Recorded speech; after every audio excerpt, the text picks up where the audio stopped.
Es sabido que Enarca todas las operaciones de acá Argentina mal que mal las tiene. Pero además, a partir de 2027, Arca va a recibir información de manera automática de todo lo que haces en el exterior. Cuentas, movimientos, prácticamente todo, excepto de un país. Ese país es Estados Unidos. Y casualmente, ese país es donde más argentinos están armando sus empresas hoy. Así que en este video voy a comparar una SRL en Argentina versus una LLC en Estados Unidos. Voy a hacerlo punto por punto, costos, impuestos, privacidad, todo, y te voy a decir al final del video cuál te conviene a vos en base a tu realidad.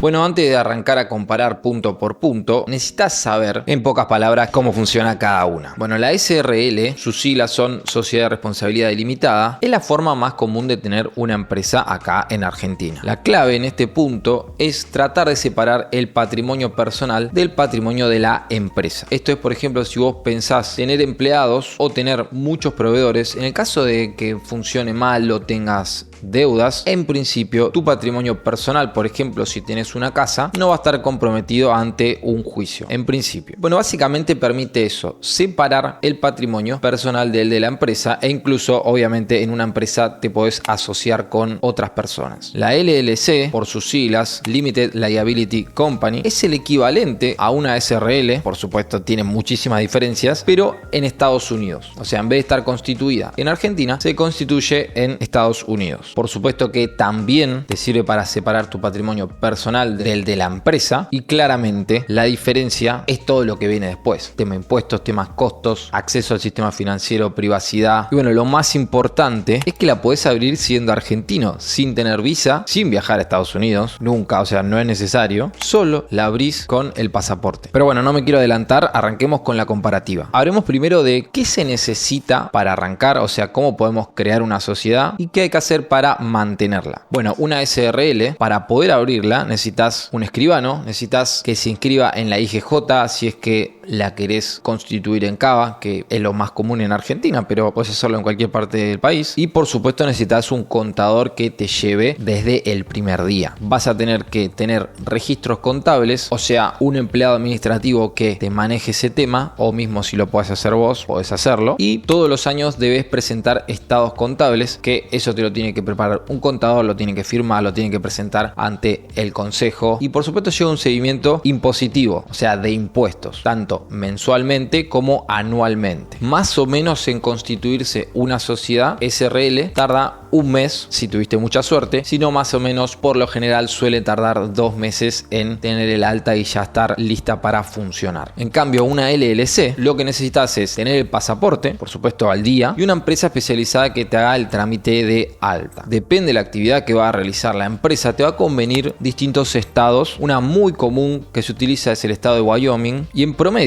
tardan en constituirse, o sea, en tenerlas operativas ya con el banco y todo, más o menos 7 días. O sea, es súper rápido. No tenés que hacer presentaciones mensuales, y ahora vamos a hablar más adelante de impuestos. No tenés que presentar balances, no tenés que tener una contabilidad rigurosa, no necesitas un contador. Lo que sí hay que presentar todos los años, una declaración jurada informativa, porque si no, el IRS, que sería el equivalente a Arca acá en Argentina, te puede multar, y las multas son importantes. Con lo cual, si vas a tener una LLC, te recomiendo que lo hagas con una empresa seria que te acompañe en el proceso. Si justamente querés crearte una LLC en Estados Unidos, dejo un link en el primer comentario o escaneando este QR. Vas a poder tener una llamada gratuita de más o menos 30 minutos con los chicos de Lujo, que la tienen muy clara y te acompañan en todo el proceso. Te constituyen la LLC en prácticamente una semana y te la mantienen al día. En todo caso, en esa reunión gratuita charlas a ver si te conviene o no hacer una LLC. Otra cosa muy importante a tener en cuenta es el tema de pago de impuestos. Acá quizás se pone un toque técnico, pero voy a tratar de ser lo más claro posible. Una SRL normalmente tiene que pagar en general 3 de los impuestos que son los más picantes, digamos. Por lo general, y esto es si tenés alguna actividad muy específica, cambia, pero por lo general vas a tener que pagar el 21% de IVA. Esto es todos los meses. Anualmente, también todos los meses vas a tener que pagar ingresos brutos, que puede rondar entre el 2 hasta el 6%, depende de la actividad. Y también, por supuesto, depende de las provincias en donde vendas. Y el 35% de la ganancia que obtengas en el año. O sea, de lo que vendiste, menos los costos que podés computar, esa ganancia se multiplica por el 35%. En cambio, la LLC tiene la ventaja de que a nosotros, al ser argentinos o cualquier persona que viva por fuera de los Estados Unidos y no sea residente, y la empresa no tenga empleados, no tenga local físico en Estados Unidos, se lo considera una empresa de no residentes. ¿Qué quiere decir esto? Que el IRS considera a esta empresa como una entidad transparente, y en criollo significa que no pagás impuestos en Estados Unidos por los movimientos que haga la LLC. Como te digo, sí tenés que presentar una declaración jurada anual informativa, pero no pagás impuestos en Estados Unidos. ¿Esto quiere decir que no pagás impuestos en ningún lado? No. En el fisco argentino, las ganancias que tengas las deberías declarar como ganancia tuya, pero tiene que superar el mínimo no imponible, y además es por la ganancia. O sea, si la empresa, de los ingresos que tuvo, bastante fueron gastos, bueno, puede ser que ni siquiera llegues al mínimo no imponible, y además, al estar afuera, no tenés que pagar IVA, que no estarías pagando el 21%, y te ahorras también de pagar ingresos brutos porque no aplica. Con lo cual, la carga impositiva total de una LLC es mucho menor que una SRL, incluso a veces puede llegar a ser nula. Ahora vamos a hablar sobre el tema de trabajar con empresas acá dentro de Argentina, o sea, teniendo de cliente a empresas. Si la mayoría de tus clientes son empresas acá en Argentina, lo más probable es que te pidan factura A. Esto es muy técnico, a ver, si trabajas con empresas ya lo vas a conocer, pero lo que te permite una factura A es trasladar el IVA. Por supuesto, una SRL no solo que puede emitir factura A, sino que debe emitir factura A porque están inscriptos en IVA, y así es la normativa argentina. Con lo cual, en este caso, la SRL es ideal para estos temas. Lo mismo si es que querés participar en licitaciones públicas, por ejemplo con el Estado, la SRL te da una estructura legal local óptima para estos temas. En cambio, una LLC no te sirve para facturar una empresa argentina con factura A. Las LLC lo que emiten, y vamos a verlo más adelante, lo que hacen es emiten invoices, creo que se pronuncia así, pero no pueden trasladar el IVA básicamente porque no pagan ese impuesto. Con lo cual, si tu mercado es solamente argentino, medio que no vale la pena tener una LLC y deberías optar por ejemplo, una SRL. Hablemos ahora del tema de cobro de dólares. Una SRL puede cobrar dólares, pero hay veces que hay algunas restricciones que complejizan la operatoria. En algunas pequeñas partes, hoy en día, al menos al momento de grabar este video, en Argentina sigue habiendo algún tipo de cepo. Abrir una cuenta bancaria en el exterior siendo una SRL es muy difícil. Sinceramente, no sé si es posible. Creería que sí, pero no va a ser un camino fácil. Utilizar Stripe tampoco se puede, que es una pasarela de pago internacional muy conocida, muy utilizada. Directamente no se puede con empresas argentinas, ni siendo una persona física tampoco. La realidad es que está bastante limitado. Por otro lado, una LLC, hacer una empresa en Estados Unidos, bueno, es relativamente fácil tener cuentas en bancos importantes, por ejemplo Mercury, por ejemplo Relay, tener cuentas bancarias aseguradas por $250.000. Por supuesto que podés utilizar Stripe como pasarela de pago. Digamos que en general, si tenés un trabajo que esté relacionado con el exterior, sin dudas una LLC te va a facilitar todo, pero un montón. Ahora, ¿qué tan fácil es operar día a día? Por ejemplo, una SRL tiene que emitir facturas. Hoy acá en Argentina tenés que emitir una factura electrónica por cada venta que realices. Tenés que entrar a la página de Arca, emitir una factura. Tiene correlatividad, o sea, tenés que hacer la 1, después la 2, después la 3, y la 3, por ejemplo, no puede tener fecha anterior a la 2, o sea, sí o sí tiene que tener una correlatividad. Como te digo, si tenés que facturar al exterior, tenés que hacer un proceso distinto, algo complejo. Por supuesto, todo queda registrado, tiene que coincidir con lo que declaraste en las declaraciones mensuales, por ejemplo, de IVA, de ingresos brutos, en las anuales de ganancias. Por supuesto que no es imposible porque está lleno de empresas argentinas de SRL, le va bárbaro y funcionan así hace décadas. Pero es un poquito burocrático. Estaría bueno que en algún momento puedan llegar a cambiarlo y facilitarlo un poco más. Por otro lado, una LLC tiene que emitir facturas también, invoices o invoices, no sé bien cómo se pronuncia, pero no tenés que hacerlo desde, por ejemplo, la página del IRS, sino que muchos bancos te permiten directamente generar una factura que es básicamente un PDF con el nombre de la empresa, la fecha, el importe, el concepto y listo. Es mucho más sencillo y no está, por ejemplo, en tiempo real sabiendo qué facturas hiciste y cuáles no. Por supuesto que hay que llevar un control y tenerlo, pero es mucho más sencillo. Otro tema muy importante es el tema de la privacidad. Ya todos sabemos el tema de Arca, que bueno, una empresa, una SRL, básicamente no tiene privacidad. Está todo registrado en, por ejemplo, la IGJ, se publican boletines oficiales, se saben quiénes son los integrantes, se sabe todo y en tiempo real sabe Arca cuánto facturás, bueno, sabe un montón de cosas. cosas. Por supuesto que las LLC no están bajo ese radar, pero hay un tratado internacional que se llama CRS 2.0 que a partir de 2026 empieza a recolectar información de todo el mundo, pero estamos hablando de Argentina, con lo cual se va recolectando temas de cuentas, movimientos, bueno, y un montón de cosas más de argentinos en el exterior, como te digo, de cualquier persona en el exterior. Y en 2027 esa información se van a cruzar con todos los fiscos del mundo de forma automática. España, Uruguay, bueno, prácticamente toda Europa, salvo Estados Unidos. ¿Por qué? Porque Estados Unidos tiene una normativa aparte, que se llama Ley FATCA, que es entre Argentina y Estados Unidos. O sea, no es con todo el mundo, sino que es entre Argentina y Estados Unidos y tiene menos cosas que se informan, con lo cual comparte menos información y además una LLC protege la identidad de los socios, es decir, los nombres no figuran en registros públicos, con lo cual tiene una capa extra de privacidad. Ahora, ¿qué pasa en el momento en que vos querés cerrar la empresa? Decís, bueno, no va más, quiero cambiar de rubro, quiero irme a trabajar como empleado y demás, necesito cerrarla. ¿Cómo es ese procedimiento? Bueno, disolver una SRL acá en Argentina es un proceso extremadamente largo y extremadamente caro y extremadamente complejo. Necesitas presentar un balance de cierre, necesitas hacer varias presentaciones en ARCA. En la práctica, por ser tan difícil, muchas empresas quedan abandonadas porque cerrarlas sale más caro que dejarlas abandonadas. Es una lástima, pero es así. Una LLC, cuando deciden cerrarla, notificás al Estado que se disuelve, se presenta una declaración de cierre ante el IRS a fin de año y listo. Es un trámite relativamente simple. Ahora, habiendo hecho toda esta comparativa, ¿cuándo conviene cada estructura? Si tenés un negocio 100% local, o sea que trabaja acá en Argentina y vende a argentinos y compra a argentinos, no te va a quedar otra que crear una SRL, porque vas a necesitar emitir factura A, porque vas a pagar en pesos, vas a cobrar en pesos. La LLC no tiene sentido, no sirve. Ahora, si sos freelancer, por ejemplo, trabajás para empresas del exterior, sos un programador que trabaja para, por ejemplo, Estados Unidos, o todo tu negocio pasa fuera de Argentina, por ejemplo, tenés un negocio digital que vende productos digitales, que brinda asesorías a personas del exterior, tenés ingresos en dólares, necesitas utilizar Stripe para pasarela de pago, por ejemplo, si vendés cursos. La realidad es que la LLC te va a simplificar la vida, te va a hacer mucho más barata y te va a hacer mucho más eficiente esa estructura. Recordá que si querés crear una LLC, tenés un link en el primer comentario o escaneando el QR que te va a aparecer por acá, vas a poder tener una charla gratuita con los chicos de lujo que trabajan muy bien este tema de las LLC. No existe la estructura perfecta para todos, existe la estructura correcta para tu modelo de negocio, así que en base a esta comparativa espero que te haya ayudado a decidir. Dejame un comentario de si querés que veamos algo en profundidad, si querés que toque algún tema que te haya quedado alguna duda en el video y lo de siempre. Nos vemos en la próxima.